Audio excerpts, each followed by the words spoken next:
4 men linked to one of the internet's most popular file-sharing sites have been sentenced to a year in jail for breaking copyright law.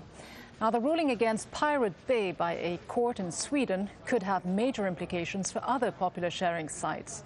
PirateBay claims it has 22 million worldwide users who use technology called BitTorrent to share music, film and computer game files. The men have also been ordered to pay damages of $3.6 million to several major entertainment companies, including Warner Brothers, Sony Music, EMI and Columbia Pictures. They say they'll appeal the ruling. Haroon Meer is a director at SensePost, an independent company specializing in information security. He's also authored books on information security issues, and he's on the line now from Pretoria in South Africa. So what kind of effect, if any, do you think this verdict will have on the future of internet downloading? I actually don't think it's going to have too much of an effect. I think there'll be a short-term blip as people have to go and find new ways to get their torrents shared.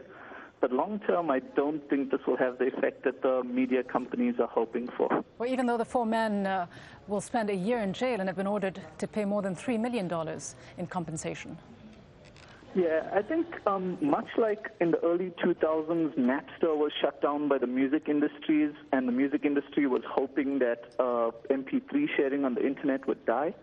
I think this is pretty much a case of the same thing. Part of the technology being used by the PirateBay actually has a very distributed model. So it's not all sitting on PirateBay servers. It's sitting on something of millions of people all around the internet. And I think the media companies would be much better positioned actually trying to find a way to embrace the model than trying to shut it down. It's one of those cases where the genie's out of the bottle, and you can't just wish it back by shutting down 4 guys. But beside the specific model that you refer to, presumably many other companies do exactly the same thing as PirateBay, and that is allow millions of people to download films and music freely on the internet. Why was this company singled out? Well, I think there's a few reasons they were singled out. One is they're really big. They account for about half of BitTorrent traffic, which is a considerable amount. And the other thing is they were pretty open and made lots of enemies along the way. So if you go to the PirateBay, they have a section dedicated to listing the cease and desist letters that they get from companies and their responses to them. So I think at the end of the day, they just made a lot of enemies, and they're a good public face when media companies are looking to shut down someone and scare a whole bunch of people. So in the final analysis, do you see this as being too late now, despite this kind of verdict, for the infringement, copyright type issues that go on the internet to be stopped in any way? Yeah, absolutely. I think at the end of the day, the model's changed, the industry's changed.